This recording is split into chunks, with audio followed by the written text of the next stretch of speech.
Hello दोस्तों, रश्मि की दुनिया में आपका स्वागत है। आज के अपने वीडियो में मैं आप लोगों को बताने जा रही हूँ कैलाश पर्वत के बारे में। देवों के देव महादेव का निवास स्थान कैलाश पर्वत, जहाँ के अनगिनत रहस्य हैं।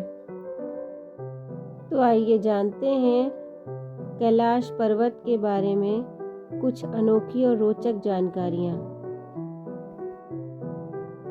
बहुत से वैज्ञानिकों ने और नासा ने अपनी खोज से ये निष्कर्ष निकाला है कि कैलाश पर्वत वह स्थान है जहां पर विज्ञान फेल है, और इन्होंने इस स्थान को धरती का केंद्र माना है। वह कहते हैं कि निश्चय ही यहाँ पर कोई शक्ति है जो बहुत ही अधिक शक्तिशाली है।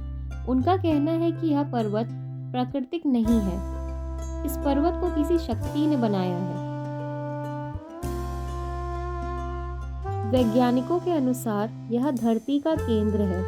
धरती की एक ओर उत्तरी ध्रुव है और दूसरी ओर दक्षिणी ध्रुव। दोनों के बीच बीच स्थित है हिमालय। हिमालय पर्वत का केंद्र कैलाश पर्वत को माना जाता है। इस प्रकार पृथ्वी का केंद्र कैलाश पर्वत को माना गया है। इसके बारे में भी यह कहा जाता है कि यह पृथ्वी का वह बिंदु है जहां आकाश इस धरती से आकर मिलता है, और इस बिंदु पर आकर 10 दिशाओं का मिलन होता है। धरती के इस केंद्र को अक्षमुंडी के नाम से भी जाना जाता है। एक्सिस मुंडी को दुनिया की नाभि या आकाशीय ध्रुव और भौगोलिक ध्रुव का केंद्र कहा जाता है। यदि आप कैलाश पर्वत या मानसरोवर झील के क्षेत्र में जाएंगे तो आपको निरंतर एक आवाज़ सुनाई देगी, जैसे कि कहीं आसपास में कोई एरोप्लेन उड़ रहा हो। लेकिन ध्यान से सुनने पर यह आवाज़ डमरू या ओम की ध्वनि जैसी होती है। वैज्ञानिक कहते हैं कि हो सकता है कि यह आवाज़ बर्फ के पिघलने की हो। कैलाश पर्वत की ऊंचाई 6,600 मीटर से अधिक है, जो दुनिया के सबसे ऊंचे पर्वत माउंट एवरेस्ट से लगभग 2,200 मीटर कम है। माउंट एवरेस्ट पर अब तक 7,000 से अधिक बार चढ़ाई की जा चुकी है, लेकिन कैलाश पर्वत पर अभी तक कोई व्यक्ति नहीं चढ़ पाया है। बड़े बड़े पर्वतारोही इस पर चढ़ने से मना कर चुके हैं, क्योंकि कुछ लोगों का मानना है कि यहाँ प्रकृति की विशाल ताकतें हैं जो यहाँ की दिशाओं को मोड़ देती हैं, जिससे व्यक्ति को अक्सर दिशा भ्रम हो जाता है। कैलाश पर्वत एक विशालकाय पिरामिड है जो 100 छोटे पिरामिडों का केंद्र है। कैलाश पर्वत की संरचना कंपास के 4 दिग बिंदुओं के समान है और एकांत स्थान पर स्थित है, जहाँ कोई भी बड़ा पर्वत नहीं है। कई बार कैलाश पर्वत पर 7 तरह के प्रकाश आसमान में देखे गए हैं। इस पर नासा का ऐसा मानना है कि यह एक चुंबकीय बल है और आसमान से मिलकर वह कई बार इस तरह की चीजों का निर्माण करता है। हिमालय वासियों का कहना है कि हिमालय पर येती मानव रहता है। कोई इसे भूरा भालू कहता है, कोई जंगली मानव तो कोई हिम मानव। यह धारणा प्रचलित है कि यह लोगों को मारकर खा जाता है। कुछ वैज्ञानिक इसे निंडरथल मानव कहते हैं। विश्व भर में करीब 30 से ज्यादा वैज्ञानिकों ने दावा किया है कि हिमालय के बर्फीले इलाकों में हिम मानव मौजूद है। यहाँ 2 सरोवर मुख्य हैं। पहला मानसरोवर, जो दुनिया की शुद्ध पानी की उच्चतम झीलों में से एक और जिसका आकार सूर्य के समान है।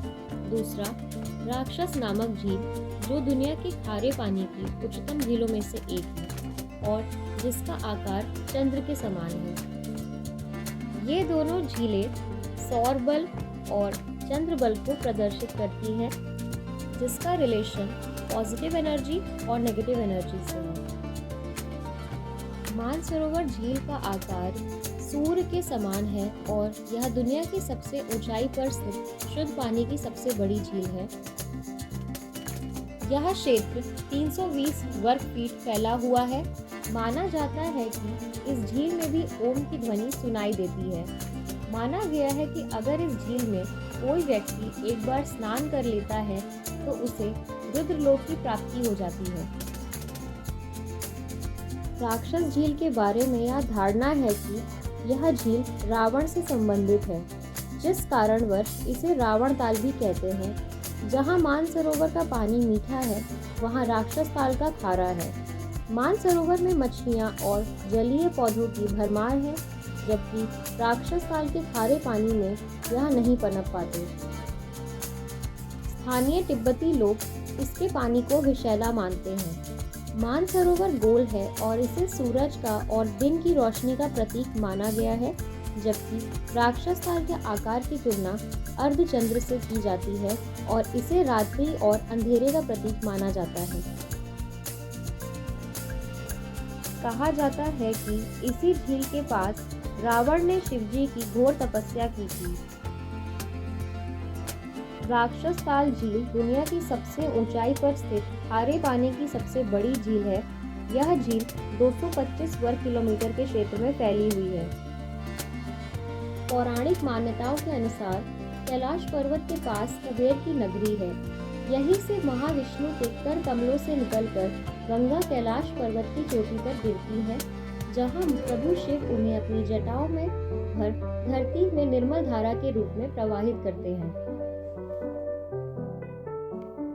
कैलाश पर्वत की चारों दिशाओं में विभिन्न जानवरों के मुख हैं, जिनमें से नदियों का उद्गम होता है। पूर्व में अश्वमुख है, पश्चिम में हाथी का मुख है, उत्तर में सिंह का मुख है और दक्षिण में मोर का मुख है। इन्हीं चारों मुखों से 4 नदियों का उद्गम हुआ है: ब्रह्मपुत्र, सिंधु, सतलज व कर्नाली। एशिया के वैज्ञानिकों ने जब तिब्बत के मंदिरों में धर्मगुरुओं से मुलाकात की तो उन्होंने बताया कि कैलाश पर्वत के चारों ओर एक अलौकिक शक्ति का प्रवाह है, जिसमें तपस्वी आज भी आध्यात्मिक गुरुओं के साथ टेलीपैथिक संपर्क करते हैं। इसीलिए माना जाता है कि कैलाश पर्वत के ऊपर स्वर्गलोक और नीचे मृत्युलोक है। आपको ये वीडियो कैसी लगी, ये हमें कमेंट करके ज़रूर बताइए और हमारे चैनल रश्मि की दुनिया को लाइक, शेयर एंड सब्सक्राइब करिए। Thank you.